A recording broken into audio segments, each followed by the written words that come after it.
Que a graça do Senhor Jesus alcance você nessa hora. É bom estar contigo mais uma vez nessa hora da sua meditação e juntos vamos estudar a Palavra de Deus. Obrigado porque você está aí comigo todos os dias e porque você faz esse trabalho valer a pena quando você compartilha esse vídeo com seus amigos. Assim a Palavra de Deus vai se multiplicando. Obrigado de coração. Se ainda não é inscrito ou inscrito no nosso canal, se junte à nossa grande família do Lição Fácil. Se você gostou do nosso conteúdo, não se esqueça de deixar o seu gostei. Vamos juntos, conselho para esposas cristãs. Deixa eu dizer uma coisa para você. Unidade da igreja é o foco da carta de Paulo aos Efésios. Uma igreja unida é uma igreja forte, é uma igreja cujo testemunho é eficaz. Agora, uma igreja fragmentada, que os irmãos não vivem em unidade, que eles se odeiam, que eles falam mal um do outro, é uma igreja que não terá sucesso no seu testemunho. Por isso, ele se preocupa como pastor, verdadeiro pastor dessa igreja, em orientar e exortar que essa igreja fosse uma igreja forte. Quer ver que no verso 21 do capítulo 5, ele vai dizer assim, sujeitando-vos uns aos outros no temor do Senhor. E aqui você percebe que o apóstolo Paulo só está fazendo eco às palavras e ensinamentos de Cristo, porque foi o próprio Cristo que ensinou isso. Ele diz, quem quer ser o maior, seja aquele que serve, né? Sujeitando uns aos outros. O próprio Cristo disse, eu não vim para ser servido, mas para servir. Então veja que essa temática, essa ideologia, ela tem que ser uma realidade entre nós. Precisamos considerar os outros, nossos semelhantes, superior a nós mesmos, e assim estaremos servindo a Cristo. E aí ele faz essa conexão de a igreja, no seu corpo, na sua coletividade, ser uma igreja unida, com o que torna real essa unidade, que é exatamente a unidade da família. Aí ele entra no assunto do relacionamento conjugal. No verso 22 ele vai dizer, as mulheres sejam submissas ao seu próprio marido como ao Senhor.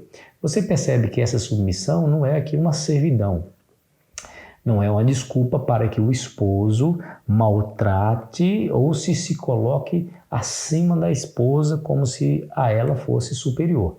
De jeito nenhum. Diz aí que a mulher deve ser submissa ao esposo como ao Senhor.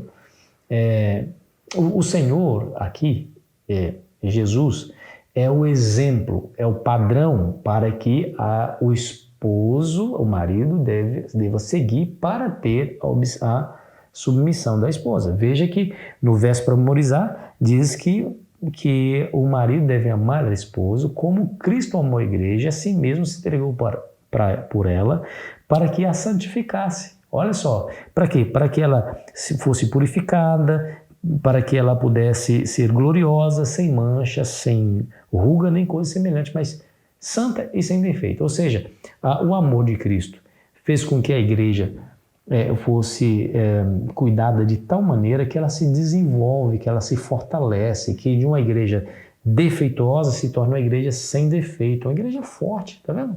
Então, o amor do esposo para com a esposa deve ser da mesma maneira como Jesus para com a igreja. Um esposo como Jesus, toda mulher terá alegria e felicidade de submeter a sua liderança, não vai ter problema nenhum. Matthew Henry foi um grande escritor e comentarista bíblico, ele diz que a mulher não foi feita do pé do homem para ser pisada por ele, nem da cabeça para ser maior do que ele, mas foi tirada do seu lado para ser semelhante a ele e debaixo do seu braço para ser protegida por ele, perto do seu coração para ser amada por ele. E é isso que deve ser e prevalecer nos relacionamentos familiares. Quer ver? Essa ideia de que a mulher deve ser submissa ao seu esposo como ao Senhor,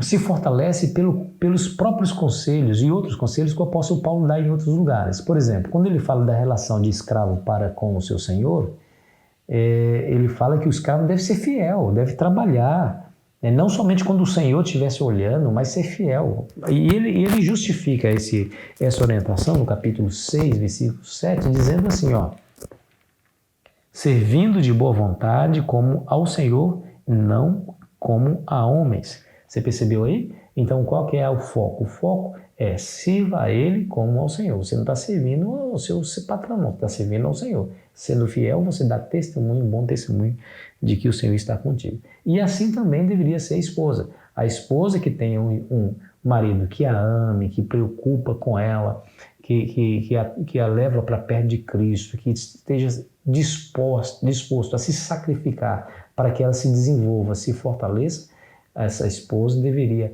se submeter a esse marido como ao Senhor, né? Porque não é ele que é o foco, é Cristo. Então, acima dele, deve a mulher honrar o Senhor. Em Colossenses 3, versículo 18, o apóstolo Paulo vai repetir isso. Escute bem. Esposas, sede submissas ao próprio marido, como convém no Senhor. Então, você percebe que a submissão aqui da esposa, o foco da submissão é Cristo. Ela deve honrar a Cristo acima do seu próprio marido. Acima do seu próprio marido. Por quê? Porque se o marido amar a esposa como Cristo amou a igreja, está tudo certo. A submissão será prazerosa, feliz e voluntária, inclusive. Agora, e se o marido não for um marido como Cristo? E se ele for um marido opressor? Escute essas palavras de Ellen White. Se o marido é grosseiro, rude, impetuoso, egoísta, ríspido e opressor, não diga jamais que o marido é o cabeça da esposa e que ela deve em tudo ser-lhe sujeita, pois ele não é o Senhor nem o marido no verdadeiro significado do termo. Em outras palavras, é totalmente diferente de Cristo. Então essa mulher não é obrigada a ser em tudo sujeita a esse esposo se ele reúne essas características tão degradantes, tão opressoras. É somente o marido que está no Senhor. Ao fazer isso, a mulher que tem o marido dessa maneira e se submete, saiba que está dentro do plano divino, está fazendo a vontade de Deus, consequentemente cultivando uma família forte, cultivando um testemunho eficaz, e a igreja, em consequência, será uma igreja forte, composta de várias famílias que têm o mesmo pensamento. Então é dessa maneira, não é submissão cega, não é escravidão, isso não é desculpa para que o esposo maltrate a esposa, de jeito nenhum.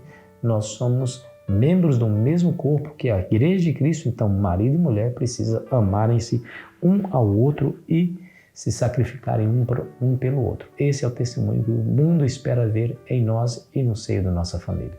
Vamos orar?